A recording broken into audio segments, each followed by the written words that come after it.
phugoid. And the phugoid was going up and down 2,500 feet per minute on average. Every time we went through one of these up and downs, we had a net loss of altitude, and we were getting closer and closer to the ground.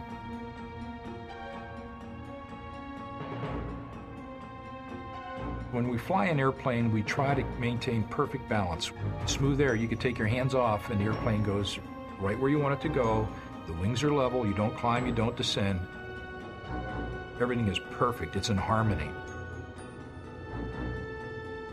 In this case, engine number 2 is out of the equation. So we've lost basically a third of the thrust capability of this aircraft. We can do nothing more because the controls don't work anymore. They're gone. The airplane says, I want back what I had before. How can I get it? Okay, if we go down, we will build airspeed and we will get back to that harmonic situation I liked. So the nose falls and the airplane starts down, down, down, down, looking for that speed. The speed builds up. The only problem is the process overshoots. Now it's doing 290. It says, wait a minute, that's too fast. How can I get back to 270? Oh, I gotta go back up. That'll bleed the speed back.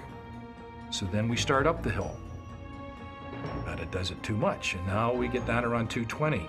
Oh, too slow. Let's go back down and get that speed again. The airplane was in harmony at 270 knots. It wants to go back to 270 knots. And in the effort to get it, it overshoots continuously, going too fast going down, too slow going up, and it sets in place this phugoid, this sine wave action, getting lower and lower after every occasion. Every cycle brought us lower, yes. We had up and down at 2,500 feet per minute. We had these great variations in airspeed, and the airplane was continually turning to the right. Now, this is not the methodology you want to come in for a landing. We're trying to get this wing level and keep it there. And how can we stop this up and down at the same time? It's a twofold problem. I don't want to get any closer to the Earth. We need to buy time to figure this thing out. We need to buy time to find out what this airplane can do.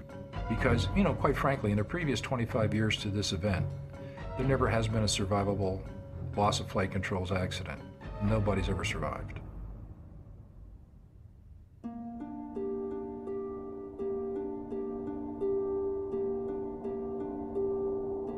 If you're sitting at the gate at an airport, you can see an airplane that has engines under the wing.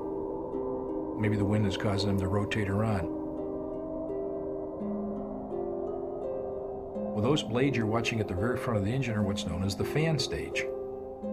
It's got a 300-pound titanium disc in the middle that's holding onto 36 fan blades. It's rotating up around 16,500 RPM.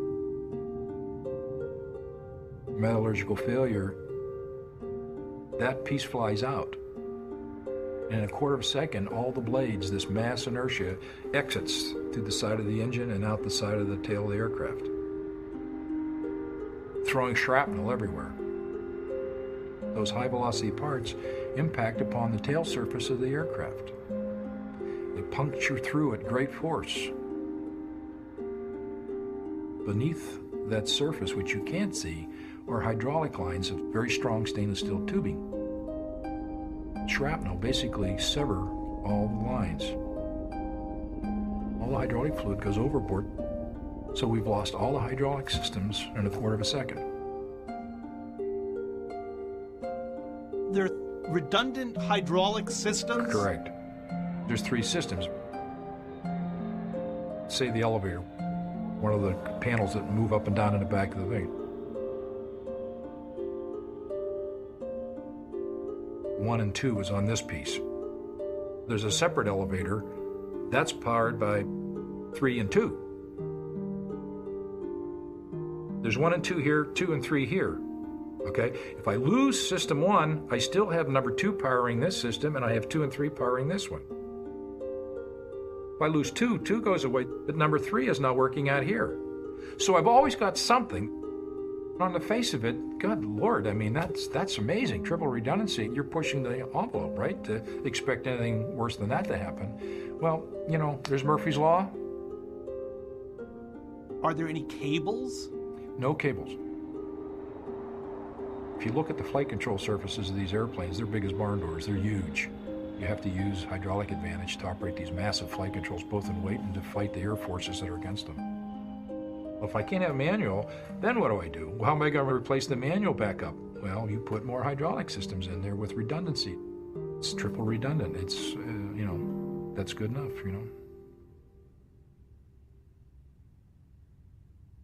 We have resources at our command through radio. We can get patched in with a phone to what's called SAM. It's our maintenance people out in San Francisco.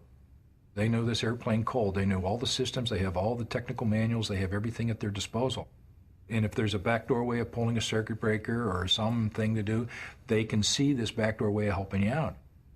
The problem they were having was that whenever the engineer, Dudley Dvorak, called them, Dudley said, "We have lost all our hydraulics." And they said, "Okay, we've got a communications problem. That can't be the case." 1 in a billion. Hard to believe. It's almost impossible to believe. Maybe no hydraulics in one system or no hydraulics in 2 systems. They couldn't believe there was no hydraulics in 3 systems. So Dudley said, "Listen to me. Number 1 hydraulic quantity, 0. Got it? Number 2 hydraulic quantity, 0. Number 3 hydraulic quantity, 0. Later on in post-accident, they said, "We didn't know what to say to you because we were talking to 4 dead men." As designed, the airplane was no longer controllable.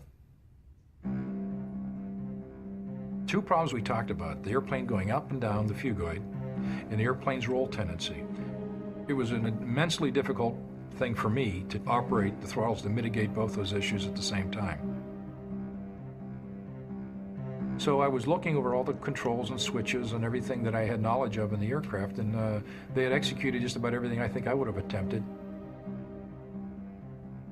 But in the DC-10, if the hydraulic systems fail, there's always an emergency methodology to get the landing gear to free fall done.